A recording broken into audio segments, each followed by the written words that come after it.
Now, as we get toward the end of your career, because the book is called Get Back Up, there's going to be some trials and tribulations, and it's going to change your life. You're now headed to the Rose Bowl. You've had a great career. You have a great football game there against Stanford University.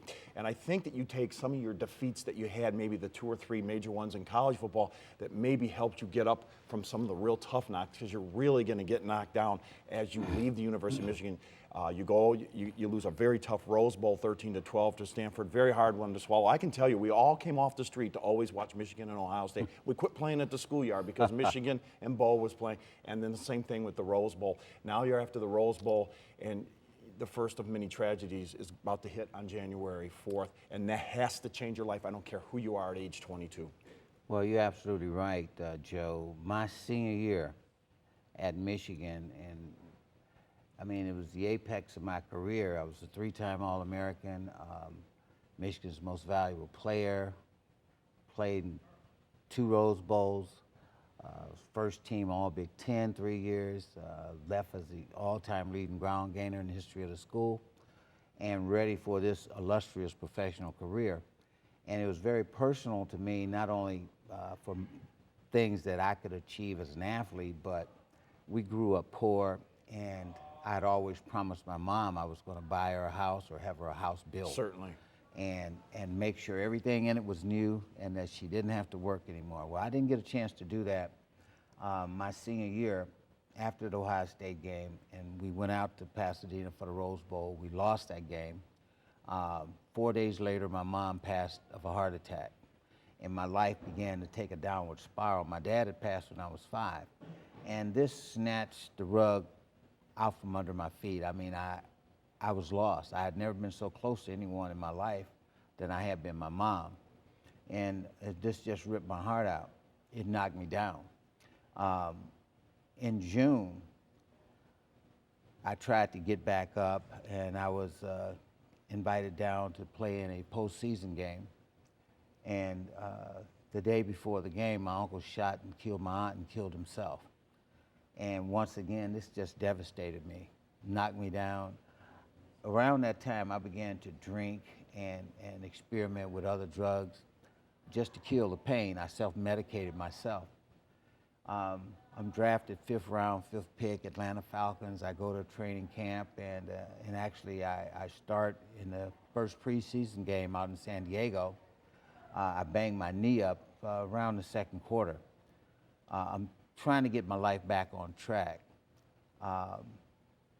Injured, on injured reserve. I'm back in my apartment in Ypsilanti waiting for the girl that I was dating at that time to come over, and I got a call that she had been stabbed to death. So in January, my mom of a tragic heart attack. Yeah. In June, my uncle shoot and kill my aunt and kill himself, and then Valerie, who I was dating 4 months after that, was brutally stabbed to death. So this was more than what I can handle, and this downward spiral that I went into, and the depression, I began to self-medicate myself with drugs and alcohol. And it went on over 20 years. And that's where Get Back comes into play, and we will come back with the second half, because we're going to talk about Get Back Up, on how you were able to revive your life, get it going, and get back up, because it's a great story, and we have such a short amount of time for this, but we do want to get into the book. Billy, we'll take a quick break. Do come back, and we will hear right from the author, Dr. Billy Taylor.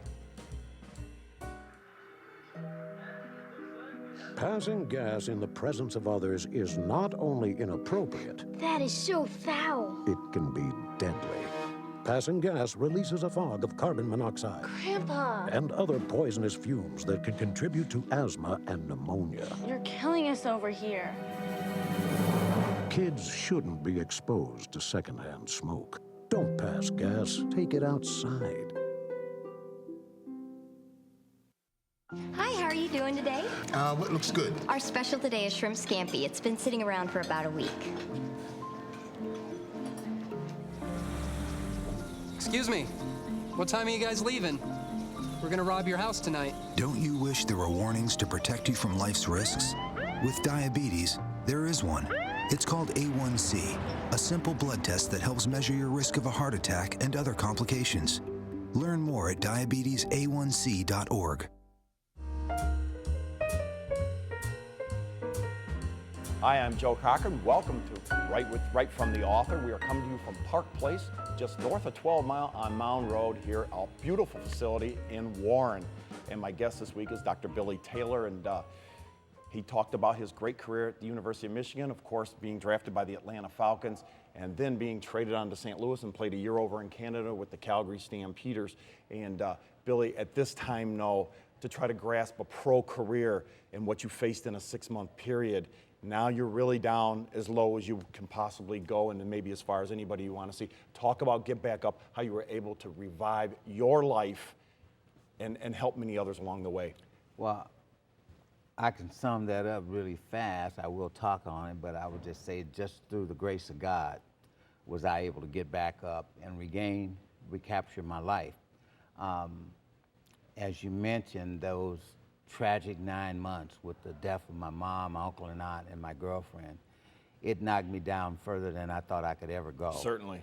And my addiction grew and grew, and the depression grew and grew, and I just isolated myself from my family, from friends, from people like Bo, loved ones, and at its worst, I spent 2 years on the streets of Detroit, homeless, went through 2 winters without heat and utilities, living in vacant houses, abandoned cars. It was not a fun period. I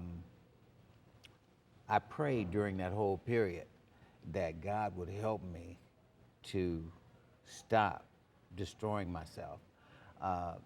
At my lowest point, I was down to 168 pounds. And I weigh 220 today. My playing weight was approximately 215 in the NFL. And normally when I wasn't going through such a low period of time, I'd be in the 240s. But for me to get down to 168 pounds, that's pretty thin. The 10th chapter of my book is called The Miracle. And I don't know if you read it, but there I share what happened to me on the streets of Detroit. It was a spiritual enlightenment. I heard a voice. I actually heard a voice. And for those listening, I want them to read my book, the 10th chapter. But it forever changed my life. That was August 17th of 1997. I haven't had a drink or a drug or a cigarette since that day. So this August 17th of 2008 will be 11 years. 11 years. And God is good and life is good. As I mentioned before, to be living clean and sober, you just got to stop. You know, for those that are suffering from drug and alcohol addiction, you have to stop. In order to get back up, you got to stop doing what you're doing, stop destroying yourself, and stop falling for the lie that getting high, drinking makes you feel good, makes you feel better, makes things better. It's quite the opposite. It makes things worse. I was director of the Adult Rehab Center for Salvation Army Southeast Michigan for about 1.5 years, and the men got to know me and my story. And as I would walk through the facility, they'd be in the classrooms and they would just put their hands up, stop, because when I did my motivational speech with them and what I call life coaching, you know, I would tell them the simple answer to getting back up, to changing your life, to ending the pain and the suffering is to just stop. Now, it's simple, but I didn't say it was easy. But you have to stop, and then you got to work on those personality and character traits and behaviors that go along with that addiction.